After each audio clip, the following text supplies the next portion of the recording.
السلام عليكم ورحمة الله وبركاته. إن الحمد لله الأكرم الذي خلق الإنسان وكرم وعلمه من البيان ما لم يعلم، فسبحان الذي لا يحصى امتنانه باللسان ولا بالقلم. نشهد أن لا إله إلا الله وحده لا شريك له، ونشهد أن سيدنا وحبيبنا ومولانا محمدا عبده ورسوله الذي أرسله بالحق بشيرا ونذيرا وداعيا إلى الله بإذنه وسراجا وقمرا منيرا. أما بعد فقد قال الله تعالى في كلامه المجيد وفي فرقانه الحميد: أعوذ بالله من الشيطان الرجيم. بسم الله الرحمن الرحيم. إن الله وملائكته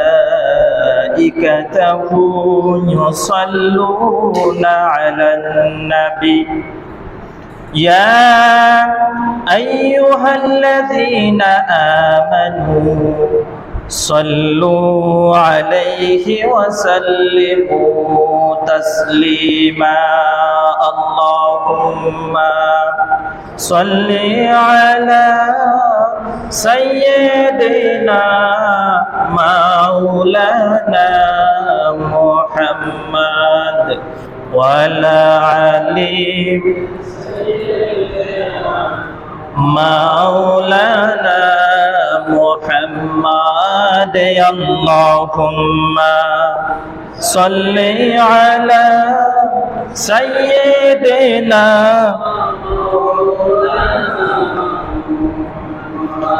وعلى علي سيدنا مولانا.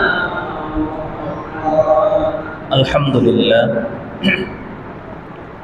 আল্লাহর দরবারে অগণিত শুকর আদায় করছি যে মহান মনিব সততার ব্যস্ততার মধ্যে রেখে আমাদেরকে যাচাই করে পবিত্র ঘরে আল মাসজিদু বাইতুল্লাহ তথা আল্লাহর ঘরে আসার এবং বসার তৌফিক দিয়েছেন বিদায় শুকর আদায় করছি আলহামদুলিল্লাহ।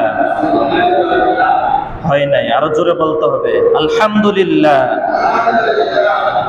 আপনারা সবাই কেমন আছেন?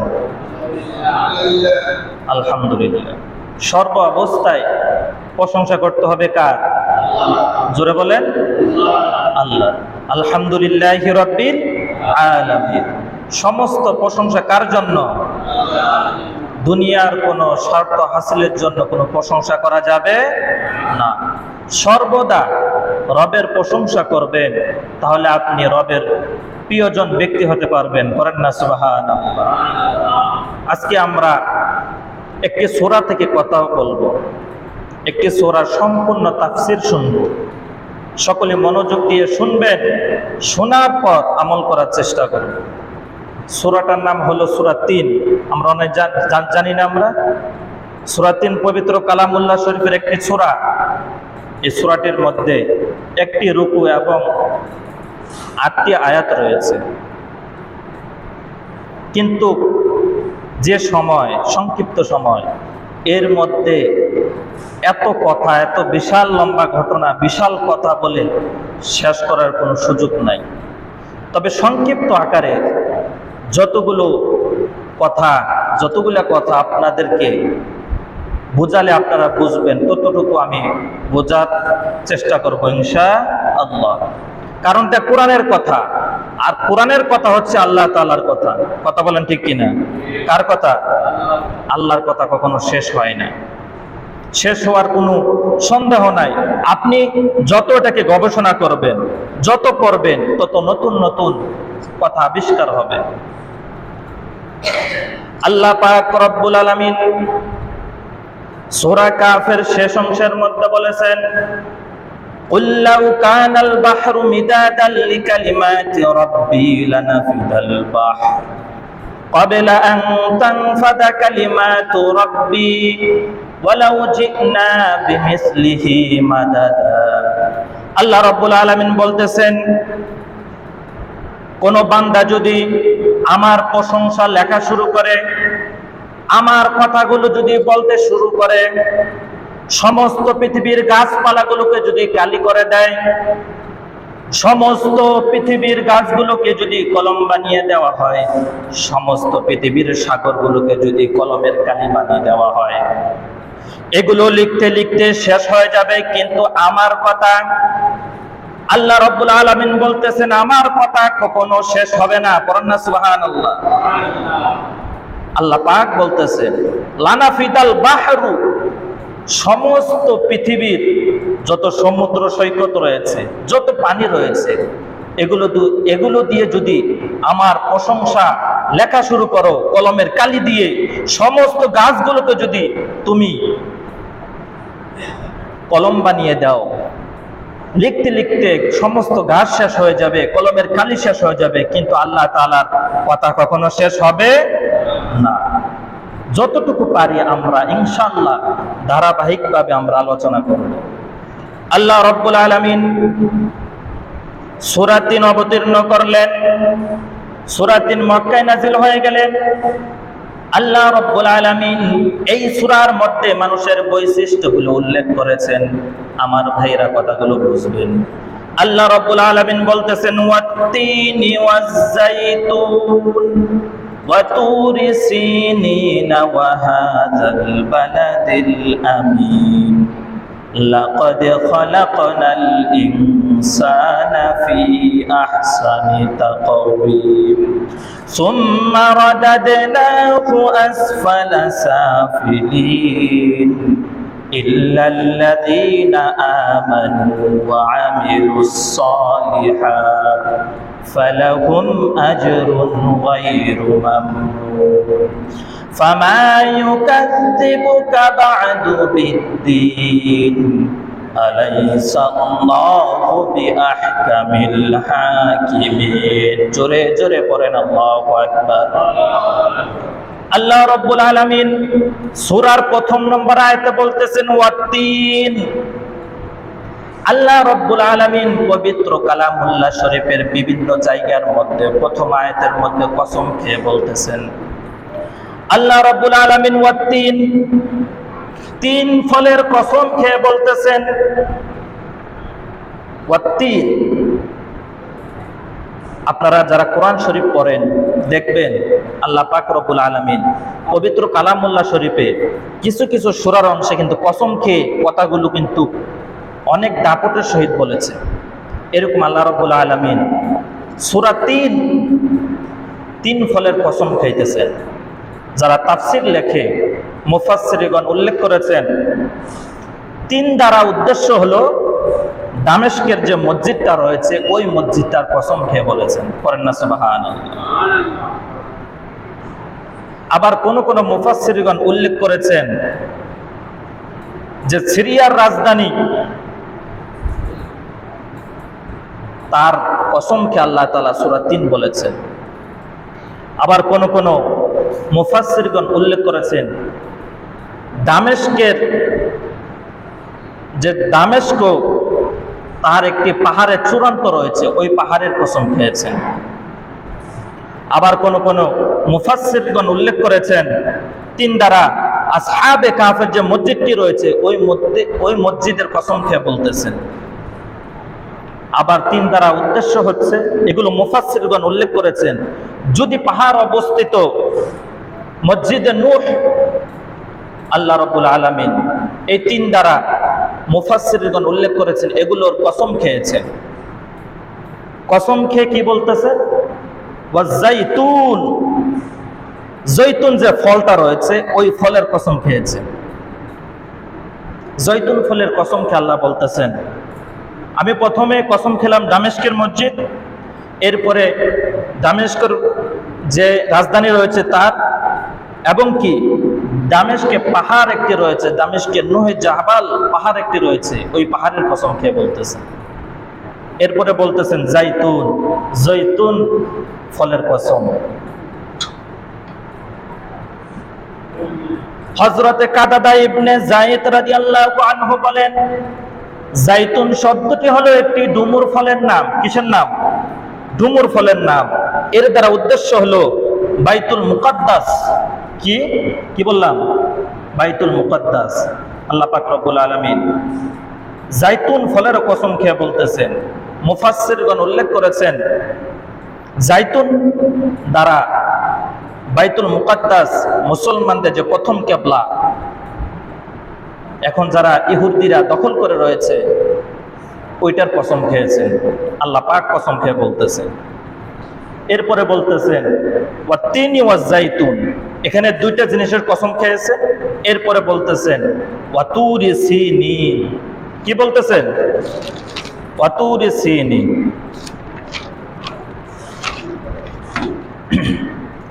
ওয়াতুরি সিনিন, আল্লাহ পাক রব্বুল আলামিন এখানেও একটি শপথ খেয়েছেন,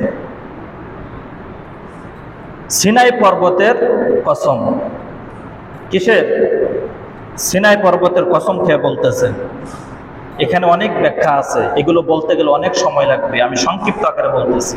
এরপর আল্লাহ পাক বলতেছেন ওয়াহাদাল বালাদিল আমিন, যে পবিত্র মক্কা নগরী রয়েছে, যে পবিত্র মক্কা নগরীটা রয়েছে তার কসম খেয়ে বলতেছেন যে আমার এই জন্মভূমি, মাতৃভূমি, যেখানে আমি জন্মগ্রহণ করেছি, ওয়াহাদাল বালাদিল আমিন, সেই নগরীর কসম খেয়েছি।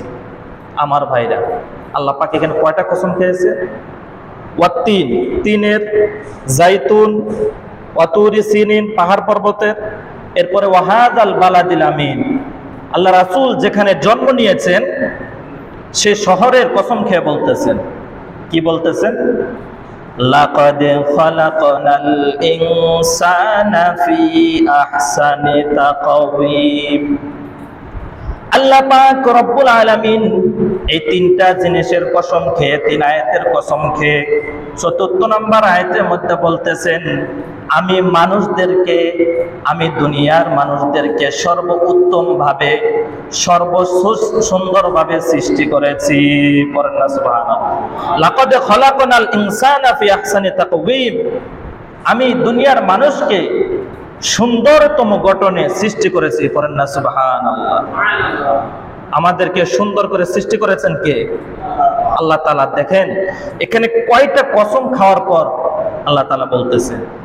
তাহলে 18,000 মাখলুকাত, যত জীবজন্তু রয়েছে তার থেকে সর্বোত্তম ভাবে সৃষ্টি করেছেন মানুষকে। কথা বলেন ঠিক কিনা? এটা আমার কথা না, এটা কার কথা? আল্লাহর কথা। মানুষ হলো উত্তম জাতি, মানুষ হলো বীরের জাতি।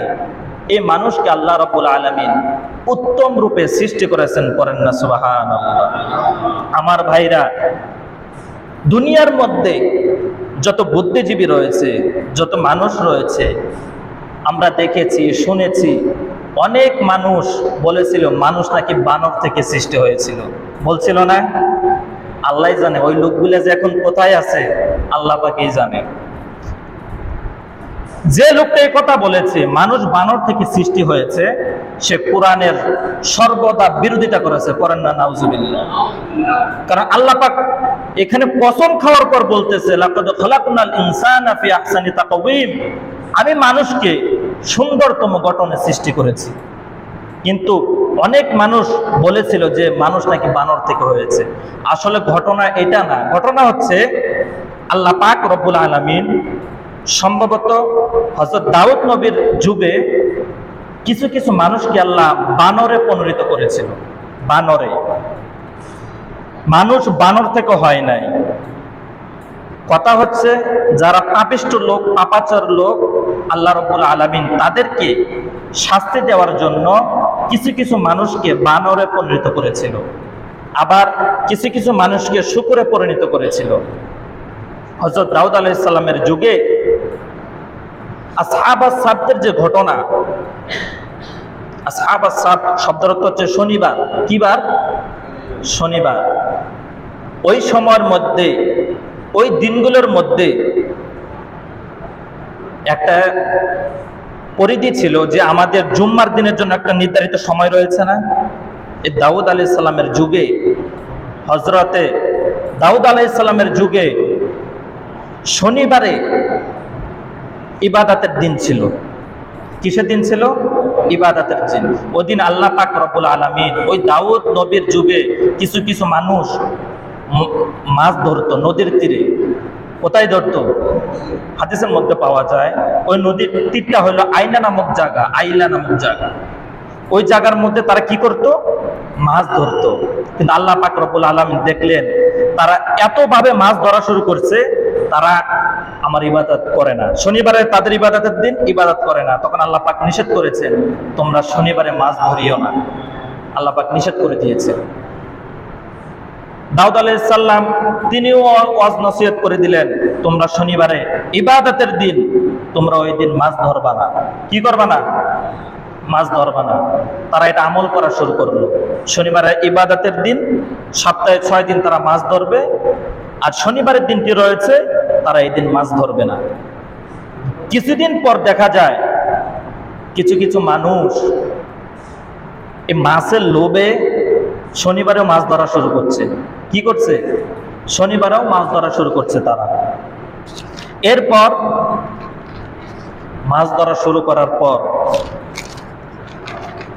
আল্লাহ পাক রব্বুল আলামিন কোরআন আয়াত নাযিল করে জানায় দিলেন, وَرَفَعْنَا فَوْقَهُمُ الطُّورَ بِمِيثَاقِهِمْ وَقُلْنَا لَهُمُ ادْخُلُوا الْبَابَ سُجَّدًا وَقُلْنَا لَهُمْ لَا تَعْدُوا فِي السَّبْتِ وَأَخَذْنَا مِنْهُمْ مِيثَاقًا غَلِيظًا।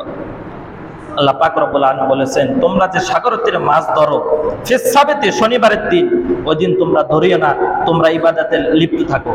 ওই সময় কিছু কিছু লোক চিন্তা করলো, আমরা যে শনিবারের দিন মাছটা ধরি না, ওই দিনে তো মাছ সাগরের তীরে এসে সবগুলা জমা হয়, বাকি 6 দিন তো তেমন মাছ পাই না। তখন তিনি কিছু কিছু মানুষ লোভে পরিণত হয়ে শনিবারে মাছ ধরা শুরু করলো, ইবাদতে লিপ্ত থাকলো না। আবার কিছু কিছু লোক তাদেরকে বাধা দিয়েছিল যে তোমরা শনিবারে মাছ ধরিও না, তোমরা কি করো? আল্লাহ তাআলা ইবাদত করো ওই দিন। আবার কিছু কিছু লোক ওই সময় 4 ধরনের লোক ছিল। 1 নম্বরে হইলো যে কিছু লোক বলছিল যে শনিবারে ইবাদতের দিন, তোমরা মাছ ধরবা না। 2 নম্বরে হচ্ছে এই দিনটি হচ্ছে শুক্রবার। কিছু কিছু মানুষ শুক্রবারের নামাজ পড়ে, ওই সময় কিন্তু ছিল শনিবার। কিছু কিছু মানুষ নামাজ পড়ে, কিছু কিছু মানুষ পড়ে নাই, কিন্তু তাদেরকে উৎসাহিত দিত। তার পিছনে আরো কিছু লোক ছিল। 3 নম্বরে ছিল কিছু লোক ছিল ওরা ইবাদত বন্দেগী করে, তাদেরকে সৎ কাজে আদেশ দেয় না, অসৎ কাজে নিষেধ করে না, ওইভাবে ছিল। আবার কিছু কিছু লোক ছিল, 4 নম্বরে যে লোকটা ছিল, তারা আপনার আল্লাহ তাআলার ইবাদত করত, বন্দেগী করত, কিন্তু হারাম হালাল কখনো বাঁচত না। যখন এরকম পাপে তারা পরিণত হয়ে গেল, আল্লাহ রাব্বুল আলামিন তাদেরকে শাস্তি দেওয়ার জন্য যারা ওই সময় যুবক ছিল তাদেরকে আল্লাহ বানরে পরিণত করে দিল। করেন না নাউজুবিল্লাহ। এরপরে যারা মুরব্বী সাইজের লোক ছিল তাদেরকে আল্লাহ রাব্বুল আলামিন শূকরে পরিণত করে দিল। সর্বোচ্চ তারা 3 দিন দুনিয়ার বুকে জীবিত ছিল, এর বেশি দিন ছিল না। হাদিসের মধ্যে পাওয়া যায়, কাতাদা ইবনে যায়েদ রাদিয়াল্লাহু আনহু বলেন, তারা দুনিয়ার বুকে 3 দিন জীবিত থাকার পরে তারা বংশ বিস্তার করতে পারে নাই। অতএব বানর থেকে মানুষ হয় নাই, মানুষ থেকে বানর হয়েছে তাদের পাপের কারণে। আল্লাহ পাক রব্বুল আলামিন কিছু কিছু মানুষকে এত ঘৃণা করতো ওই টাইমে। যারা ভালো লোক ছিল তাদেরকেও বানর বানাইছে, যারা খারাপ লোক ছিল তাদেরকেও বানাইছে। মানে গজব যখন আসে, একাকি আসে, সর্বোপরি গজব আসবে। আপনি ভালো মানুষ, আপনারও আসবে। ওই টাইমে ওইটা ছিল তাদের জন্য গজব। এই গজবের কারণে তাদেরকে আল্লাহ রাব্বুল আলামিন এই শুকরে পরিণত করে দিয়েছেন এবং বানরে পরিণত করেছেন। আল্লাহ তাআলা এই দাউদ আলাইহিস সালাম যুগের এই পাপিষ্ঠ ব্যক্তিদেরকে সচেতন করার জন্য কুরআনুল কারীমে অনেক অনেক জায়গায় তাদেরকে ইঙ্গিত দেওয়া হয়েছে, কিন্তু তারা এটা মানে নাই। কিন্তু আমাদের দেশে কিছু কিছু মানুষ বলেছিল বানর থেকে মানুষ হয়েছে। এটা কোরআনের সর্বোপরি পরিপন্থী কথা, কোরআনকে অস্বীকার করা। কারণ এটা তো কোরআনের আয়াত। আল্লাহ পাক রব্বুল আলামিন এই আয়াতটি এমনি বলে নাই। কয়টা জিনিসের কসম কি এরপর কথাটা বলছেন আপনি একটু চিন্তা করেন। লাকাদ খলাকনাল ইনসানা ফি আহসানি তাকওয়িম, আমি মানুষকে উত্তম রূপে সৃষ্টি করেছি। কি রূপে? সর্বসুন্দর করে আল্লাহ পাক রব্বুল আলামিন এই মানুষকে সৃষ্টি করেছে। তাফসীরে মারিফুল কোরআনের মধ্যে পাওয়া যায়, ইমাম কুরতুবী এই স্থানে বর্ণনা করেন, ঈসা ইবনে মুসা হাশিমের খলিফা আবু জাফরের একজন বিশেষ শবাদত লোক ছিলেন। তিনি স্ত্রীকে একাধিক ভালোবাসতেন, তিনি স্ত্রীকে অনেক ভালোবাসতেন। একদিন জ্যোৎস্না রাতের মধ্যে ওই ঈসা ইবনে মুসা তার স্ত্রী তাকে বলল, হে স্বামী, আজকে তো আকাশের চাঁদটা অনেক সুন্দর, আজকে তো আকাশের চাঁদটা অনেক সুন্দর, চলো না দুজন মিলে রাস্তার মধ্যে হাঁটি, হাঁটার পর আমি চাঁদগুলো দেখবো এবং তারকাগুলো দেখবো। স্ত্রী স্বামীকে এই কথা বলতেছেন, এটা আল্লাহ রাসূলের সুন্নাহ। মা আয়েশা সিদ্দিকা রাদিয়াল্লাহু আনহু একদিন আল্লাহ রাসূলকে বললেন, ইয়া রাসূলুল্লাহ, ইয়া হাবিবাল্লাহ, আমার তো রাতের জ্যোৎস্না তারাগুলো দেখতে আমার অনেক ভালো লাগে, আপনি আমাকে নিয়ে একটু বাইরে বের হন না, আমরা দেখি। তখন আল্লাহ রাসূল বলতেছেন, হে আয়েশা সিদ্দিকা রাদিয়াল্লাহু আনহা, তুমি আমার স্ত্রী, তোমার প্রতি আমার হক রয়েছে এবং আমার প্রতি তোমার হক রয়েছে, অবশ্যই আমি তোমাকে নিয়ে যাব। মা আয়েশা সিদ্দিকা রাদিয়াল্লাহু আনহুকে রাস্তার মধ্যে রাত্রি বেলায় এভাবে হাঁটতেন দুজন মিলে এবং আল্লাহ তাআলা যে সৃষ্টি তারকারাজি এগুলো দেখতেন আর উপভোগ করতেন আর প্রশংসা করতেন। কার? ঈসা ইবনে মুসা, তার স্ত্রী তাকে বলতেছে, আপনি আমাকে রাত্রে বেলায় এত সুন্দর তারকা, এত সুন্দর আসমান, এগুলো আমাকে উপভোগ করান, কারণ দিনের বেলা বের হইতে পারি না, পর্দা করি। স্ত্রীকে ভালোবাসা এটাও আমাদের দায়িত্ব, নৈতিক দায়িত্ব। সমাজের মধ্যে কিছু মানুষকে দেখা যায় স্ত্রীকে ভালোবাসে না, আছে না নাই? আছে না নাই? স্ত্রী যদি কিছু বলে ও স্ত্রীকে মারধর করতে বেশি দেরি করে না, এরকম বেয়াদব আছে না নাই? জোরে বলেন। স্ত্রীকে ভালোবাসতে হবে। আবার এরকম কিছু লোক দেখা যায় সমাজের মধ্যে, তারা স্ত্রীকে তালাক দিতেও দ্বিধাবোধ করে না, এরকম লোক আছে না নাই? আছে না নাই?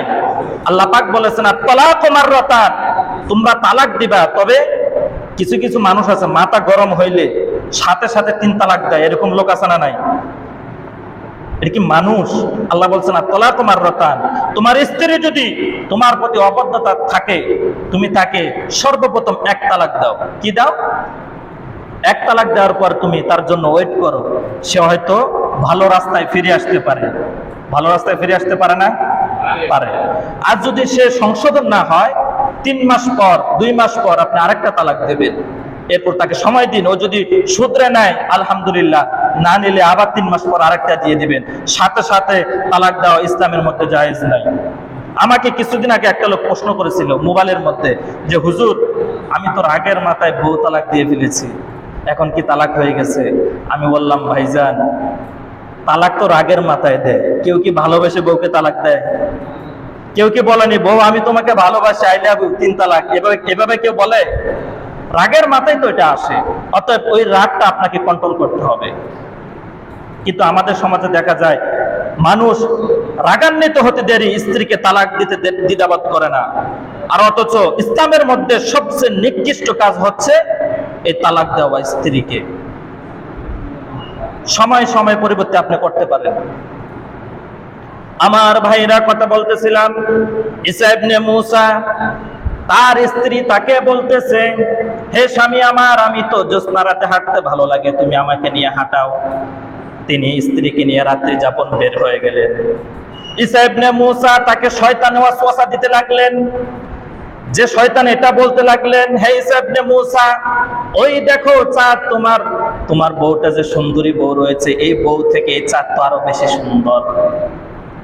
ওই যে চাঁদটি দেখা যাইতেছে, ওই তারকা যে দেখা যাইতেছে, তোমার স্ত্রী থেকে ওই তারকা, ওই চাঁদ বেশি সুন্দর। তখন ঈসা ইবনে মূসার মাথার মধ্যে এটা চলে আসলো, আনতা তালিকুন সালাতান ইল্লাম তাকুনি আহসানা মিনাল কামার। তিনি শয়তানের ওয়াসওয়াসায় তিনি 3 তালাক বলে দিলেন। পড়েন না নাউজুবিল্লাহ। এবার স্ত্রী আশ্চর্য হয়ে গেলেন, পর্দার ভিতরে চলে গেলেন। স্ত্রী বলতেছে ভিতর থেকে, হে স্বামী আমার, এটা আপনি কি করলেন? এটা যদি হাসির তামাশার মধ্যে যদি আপনি আমাকে বলে থাকেন, কিন্তু আপনি আমাকে 3 তালাক দিয়েছেন, আমি তো তালাক হয়ে গেছি, আমি তো আপনার সামনে যেতে পারবো না, কারণ আপনি তো এখন পরপুরুষ হয়ে গেছেন। তিনি পর্দার আড়াল থেকে কথা বলতেছেন। এবার ঈসা ইবনে মূসা চিন্তায় পড়ে গেলেন, এটা আমি কি করলাম? আমি যে স্ত্রীকে একাধিক ভালোবাসি, একটি নাইলেও আমি তাকে ছাড়া থাকতে পারবো না। তিনি চিন্তা করতে লাগলেন কি করা যায়। তিনি রাত্রি যাপন করলেন একাকী, রাতে ঘুমাই নাই। প্রত্যুষে তার খলিফা আবু জাফর মানসুরের কাছে গিয়ে এই ঘটনা খুলে বললেন। আবু জাফর মানসুর তিনি চিন্তা করতে লাগলেন কি করা যায়, তোমার যে ঘটনা, এটা তো সঠিক সমাধান নাই, কারণ তুমি তো স্ত্রীকে 3 তালাক দিয়েছো, স্ত্রী তো তোমার হারাম হয়ে গেছে। ঈসা ইবনে মূসা আরো পেরেশানি হয়ে গেলেন। আবু জাফর মানসুর ওই সময় যত বড় বড় আলেমরা ছিল এলাকার মধ্যে, বড় বড় প্রসিদ্ধ লোকরা ছিল, তাদেরকে ডাকা হলো। তাদেরকে ডাকা আনা হলো ফতোয়া দেওয়ার জন্য, এটার ফতোয়া কি হবে।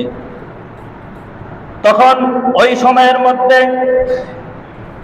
হাজার হাজার আলেম ওলামা উপস্থিত হলেন মানসুরের দরবারে এসে ফতোয়া দিতে লাগলেন।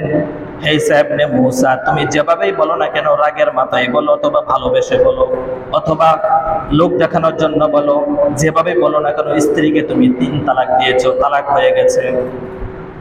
ওই মজলিসের মধ্যে আবু হানিফার একজন লোক ছিল, তিনি ছিলেন অত্যন্ত জ্ঞানী ব্যক্তি। তিনি চুপচাপ বসেছিল, উনি কিন্তু ফতোয়া দেয় নাই, উনি বসেছিল। আবু জাফর মানসুর বললেন, হে আপনি কেন চুপচাপ রয়েছেন? সব আলেম ওলামা তো ফতোয়া দিয়েছে, আপনি ফতোয়া দেন না কেন? ইমাম আবু হানিফার ওই লোকটি বলতে লাগলো, আমার কিচ্ছু করার নাই, কিন্তু আমি সূরা 3 এর কথা বলতেছি। সূরা 3 পাঠ করে শোনালেন। যখন তিনি আসলেন, লাকাদ খালাকনাল ইনসানা ফি আহসানি তাকওয়িম, যখন এই আয়াত পাঠ করলেন, সমস্ত আলেম ওলামার মধ্যে মাথার মধ্যে কাজ করলেন, আল্লাহ পাক তো এখানে বলেছেন আমি মানুষকে সুন্দর রূপে সৃষ্টি করেছি। অতএব মানুষ থেকে চাঁদ কোনোদিন সুন্দর হতে পারে না, মানুষ থেকে কখনো আসমানের তারকারাজি সুন্দর হতে পারে না, মানুষ থেকে যত জীব জন্তু থাকুক না কেন তার থেকে সুন্দর হতে পারে না। ইমাম আবু হানিফার ওই খলিফা বলতে লাগলো, আমার জানা মতে এই স্ত্রী তালাক হয় নাই, কারণ আল্লাহ পাক তো বলেছেন লাকাদ খালাকনাল ইনসানা ফি আহসানি তাকওয়িম, আমি মানুষকে সর্বোত্তম ভাবে সৃষ্টি করেছি। এই আয়াতের দিকে খেয়াল করলে স্ত্রী তালাক হয় নাই। সুবহানাল্লাহ বলেন। স্ত্রী কি হয় নাই? তালাক হয় নাই। এটার এত ওই সমস্ত আলেম যারা উপস্থিত ছিল ওই মজলিসে, তারা চুপ হয়ে গেল, কারণ এই কথাটা আল্লাহ এমনি বলেন নাই। এর আগে কয়টা জিনিসের কসম খেয়েছেন, এরপর আল্লাহ এই কথা বলেছেন। তখন ওই আলেমরা চিন্তা করলো, স্ত্রী মানুষের থেকে চাঁদ কোনোদিন কি হতে পারে না, সুন্দর হতে পারে না। আর উনি তালাক দিছিল এই কারণে, তুমি যদি ওই তারকা ওই চাঁদের থেকে সুন্দরী না হও, তাহলে তুমি কি আনতা তালিকুন সালাসান ইল্লাম তাকুনি আহসানা মিনাল কামার, তাহলে তুমি কি 3 তালাক। অতএব মানুষকে আল্লাহ রাব্বুল আলামিন কিভাবে সৃষ্টি করেছেন? সুন্দর আকৃতি দিয়ে সৃষ্টি করেছেন। পড়েন না সুবহানাল্লাহ। এই আয়াতের মধ্যে তাফসীরে পড়তে গেলে অনেক ঘটনা পাওয়া যায়। মুফাসসিরগণ উল্লেখ করেছেন, কাতাদা ইবনে যায়েদ রাদিয়াল্লাহু আনহু বলেন, ইন্নাল্লাহা খালাকা আদাম আলা সূরাতিহি, আল্লাহ রাসূল বলেছেন মানুষকে আল্লাহ রাব্বুল আলামিন আদমের আকৃতিতে সৃষ্টি করেছেন। কার আকৃতিতে? আদমের। আমাদের আদি পিতাকে হযরত আদম আলাইহিস সালাম তার আকৃতিতে আমাদেরকে সৃষ্টি করেছেন।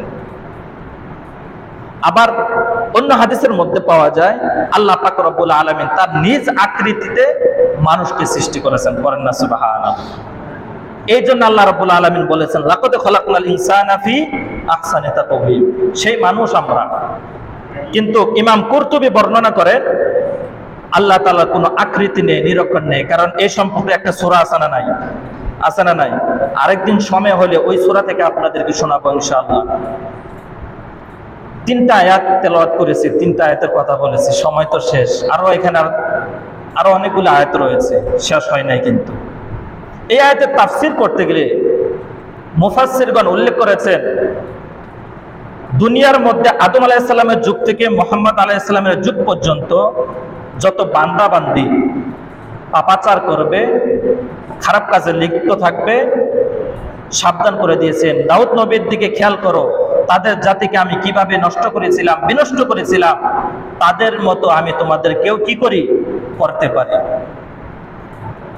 এই জন্যে আমরা মানুষ, আমরা উত্তম জাতি, বীরের জাতি।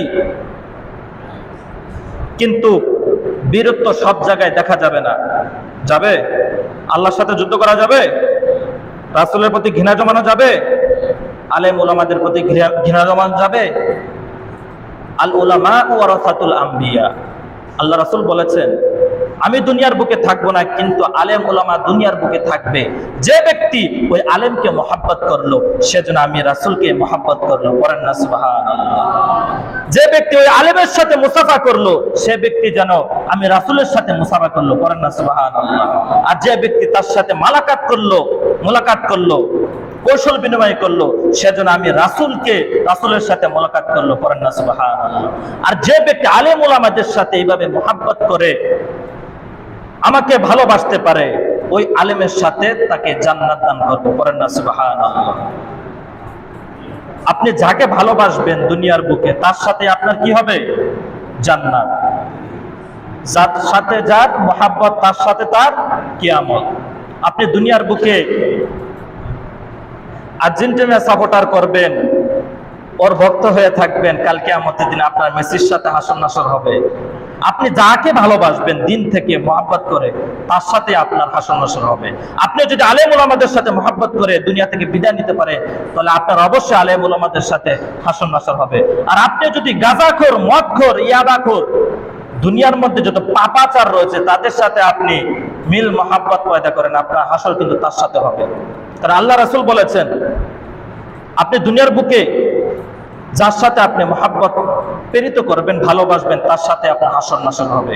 অতএব আলেম উলামাদের সাথে মহব্বত রাখুন। যারা এই হক্কানি আলেম, যারা আল্লাহওয়ালা ব্যক্তি, তাদের সাথে মহব্বত যোগান, তাদের সাথে ভালোবাসার সৃষ্টি করুন। তাহলে আপনার দুনিয়ার জগৎ পরিপূর্ণ হয়ে যাবে, আখিরাতের জগৎ পরিপূর্ণ হয়ে যাবে। পড়েন না সুবহানাল্লাহ। আল্লাহ পাক রব্বুল আলামিন আমাদের সকলকে পরিপূর্ণভাবে আমল করে দুনিয়ার জিন্দেগি ছেড়ে কবরে যাওয়ার তৌফিক দান করুক। সকলে আমিন। আলোচনা শেষ করতে পারি না, এখনো অনেক আলোচনা রয়েছে। এই আয়াতের তাফসীর করতে গিয়ে আরো অনেক তাফসীর রয়েছে, সময় নাই, এখানে শেষ করছি। আরেকদিন সময় পেলে এই সূরা 3-এর তাফসীর, সম্পূর্ণ তাফসীর আপনাদেরকে শোনাবো ইনশাআল্লাহ। আল্লাহ পাক রব্বুল আলামিন আমাদের সকলকে আমল করার তৌফিক দান করুক। সকলে পড়ে আমিন। সকলকে 5 ওয়াক্ত নামাজ জামাতের সাথে আদায় করার তৌফিক দান করুক। সকলে পড়ে আমিন। যারা ইসলামকে ভালোবাসে না, ইসলামকে দ্বিমুখ করে রাখে, দিন ইসলাম পছন্দ করে না, তাদেরকে আল্লাহ হেদায়েত দান করুক। করেন আমিন। ওয়া আখিরি দাওয়ানা আলহামদুলিল্লাহি রাব্বিল আলামিন। যারা সুন্নাত পড়েন নাই, 4 রাকাত কাবলা জমা করে নিন।